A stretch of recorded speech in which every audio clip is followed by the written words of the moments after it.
Nah, akhirnya ketemu guys untuk perbedaan yang sangat signifikan antara Poco X3 NFC dan Poco X3 Pro. Lalu, apakah layak untuk upgrade ke Poco X3 Pro untuk tahun ini atau mending tunggu dulu? Oke, kita bakal bahas persamaan dan perbedaan antara Poco X3 NFC dan Poco X3 Pro.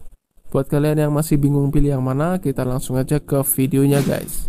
Tapi sebelumnya jangan lupa subscribe ya lur di Ruang Senja ID biar dapat tutorial dan review berikutnya. Nah, di depan kita sudah ada Poco X3 NFC dan juga Poco X3 Pro. Yang pertama kita bahas dari masalah desainnya terlebih dahulu. Untuk desainnya ini dengan kamera yang ada di tengah, ini sama teman-teman.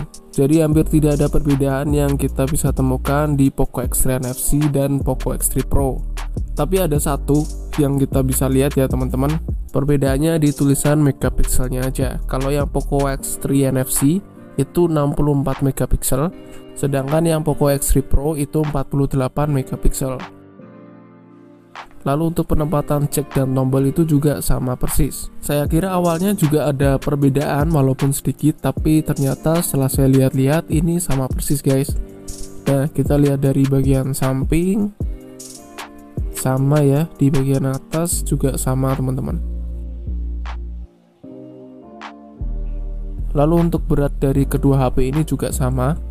Beratnya itu 215 gram ya. Jadi kalau di Google itu sama, tapi kalau secara real ini menurut saya ya lebih berat sedikit di Poco X3 Pro, tapi perbedaan beratnya ini tidak terlalu signifikan menurut saya. Nah, ini juga berpengaruh pada penggunaan softcase atau hardcase, yang dimana untuk softcase atau hardcase-nya ini sama teman-teman.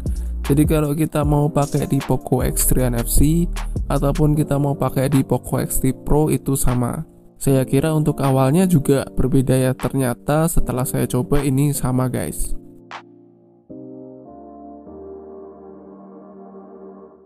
Nah, lalu untuk perbedaan selanjutnya itu ada di segi layar, terutama pada segi kecerahan layar. Ini berbeda ya antara Poco X3 NFC dan Poco X3 Pro. Terlihat lebih terang yang Poco X3 NFC meskipun pada keadaan level brightness yang sama.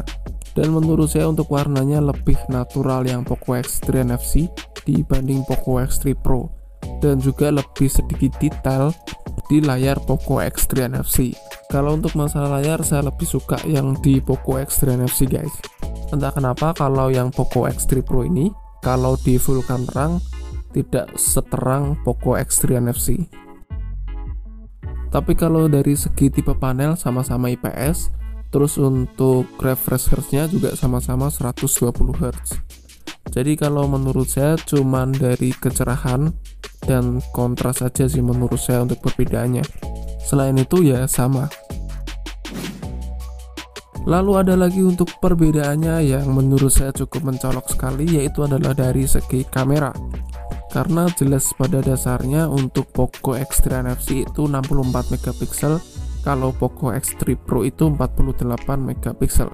Dan di sini saya tes untuk foto ya. Dan kita nanti bakal lihat untuk perbedaannya. Tentu saja untuk Poco X3 NFC ini lebih unggul di sektor kamera. Nah, kita lihat di sini untuk warna yang dihasilkan dari Poco X3 NFC ini lebih terlihat fresh, detail dan lebih nyaman dipandang ketimbang di Poco X3 Pro.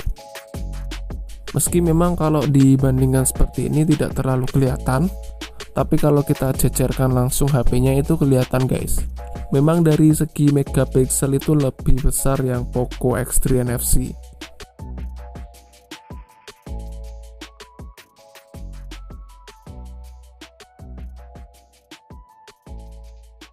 Nah, dan untuk perbedaan yang terakhir yang kita sudah tahu yaitu ada di segi chipset. Nah, bagi kalian yang suka nge-game dengan settingan rata kanan, kalian bisa melirik Poco X3 Pro karena sudah menggunakan Snapdragon 860.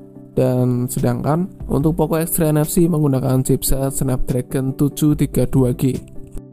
Meskipun bisa sama-sama memainkan game HD, tapi tentunya kestabilan FPS dan grafik yang tinggi lebih dijuarai oleh Poco X3 Pro.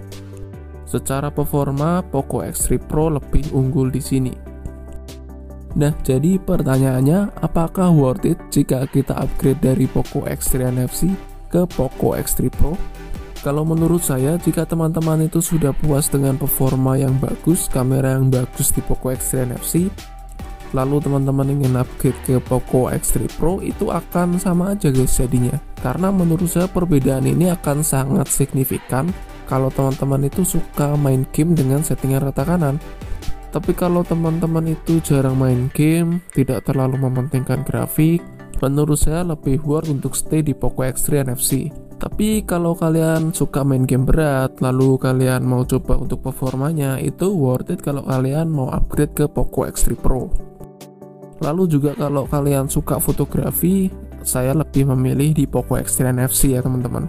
Karena jujur saja menurut saya untuk kamera dari Poco X3 NFC ini jos banget ketimbang kamera di Poco X3 Pro. Meskipun perbedaannya tidak terlalu signifikan, tapi jika teman-teman langsung coba untuk bandingin itu terasa guys. Nah mungkin nih jika teman-teman punya dana lebih, saya lebih menyarankan ke Poco X3 GT atau ke Poco F3. Tapi kalau budget sekitar 2-3 jutaan, ya kedua HP ini sih. Ke 4 juta ada Poco X3 GT, ke 5 juta ada Poco F3. Mungkin segitu dulu dari Ruang Senja ID sekitar perbedaan dari Poco X3 NFC dan Poco X3 Pro. Jika ada pertanyaan, teman-teman bisa komentar aja di kolom komentar. Yang pasti kedua HP ini menurut saya mantap. So kali ini Ruang Senja ID pamit dulu dan ketemu lagi di video berikutnya. See you next video and bye bye.